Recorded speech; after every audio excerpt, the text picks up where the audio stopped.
Okay, so this is about the 17th time I've tried to write this. What am I talking about? I've tried to film this video, and I want to talk on about this book, and it's taken me about 17 times because I'm all caffeined up like this.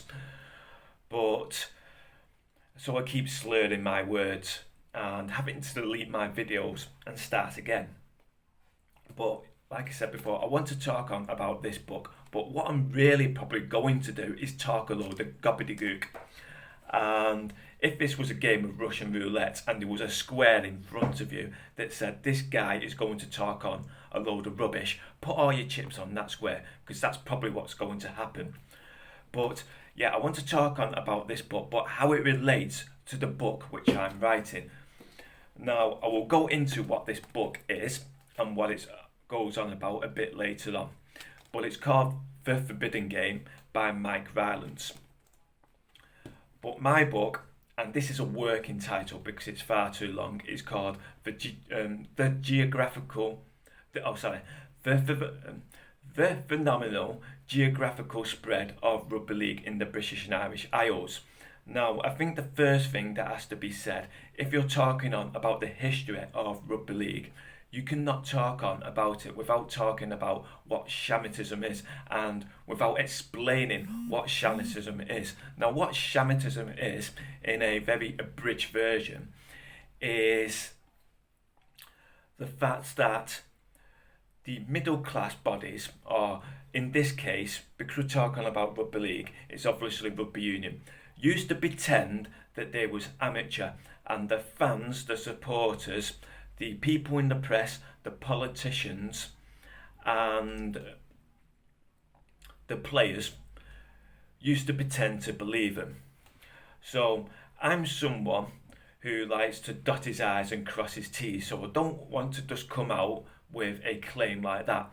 I want to somewhere find a contradiction in the unweighted claim that they was amateur.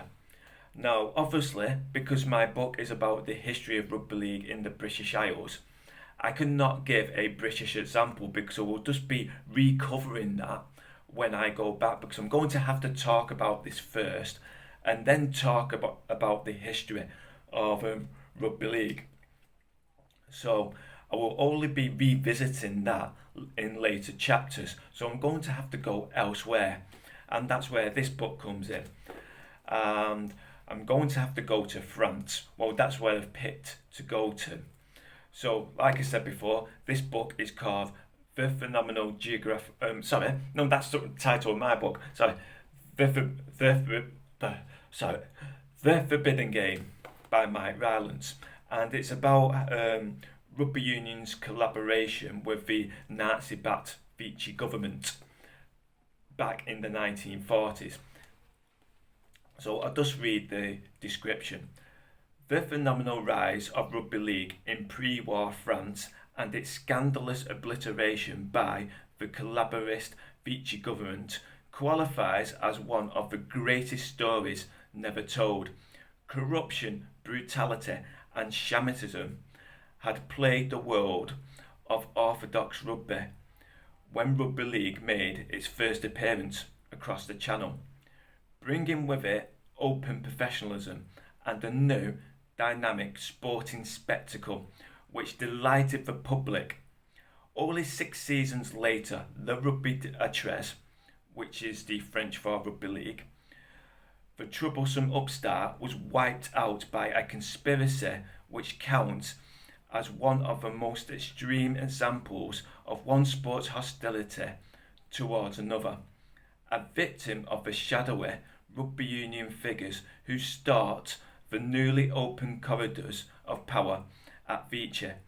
Rugby league suffered a scandalous abuse of authority which has had repercussions up to the present day.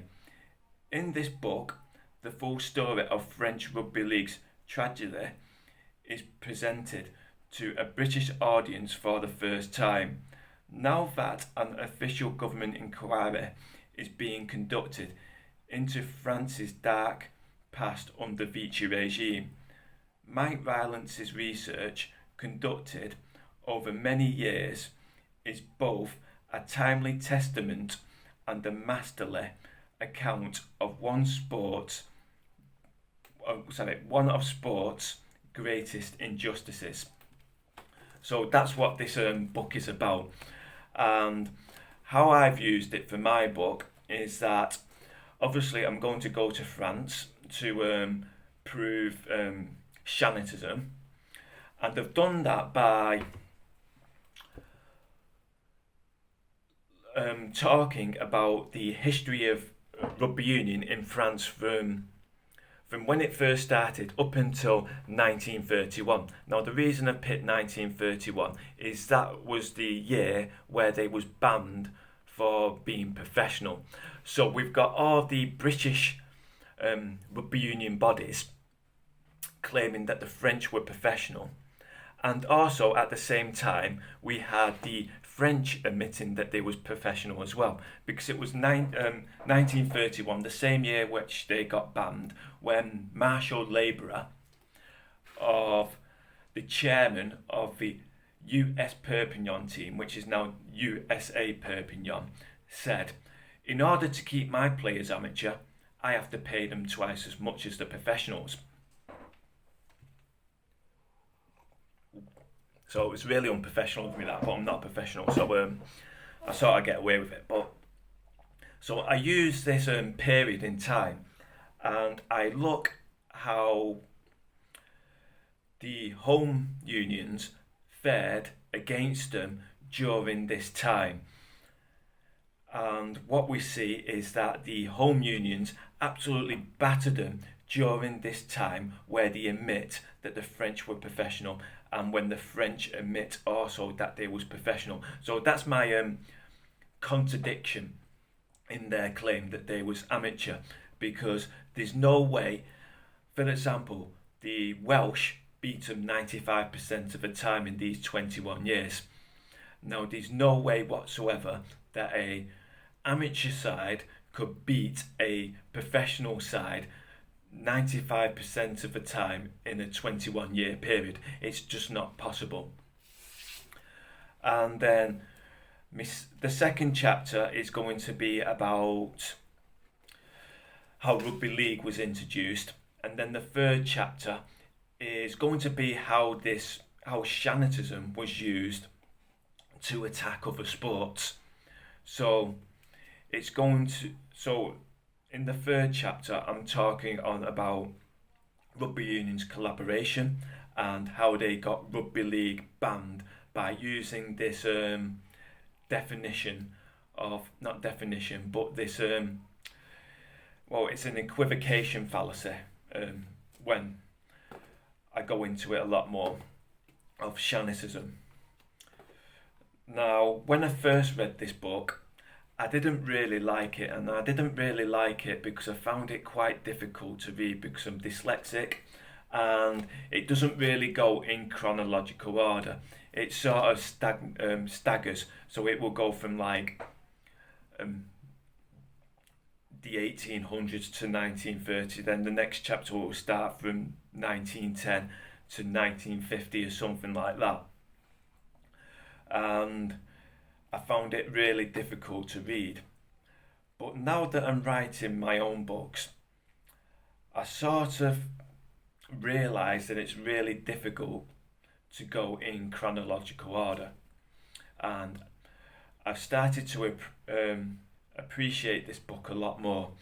I've had to very heavily reference it because, like it says in the description, it's the first time it's been presented to a British audience, and this book was written in 1999, so there's not really been that much written about this subject, because I believe it was blacklisted. So we're saying that, it's just a rant. Maybe I should do a proper review of this book, and not so off the cuff as well. Maybe you should plan it out a bit. But yeah, we're saying that. Sayonara.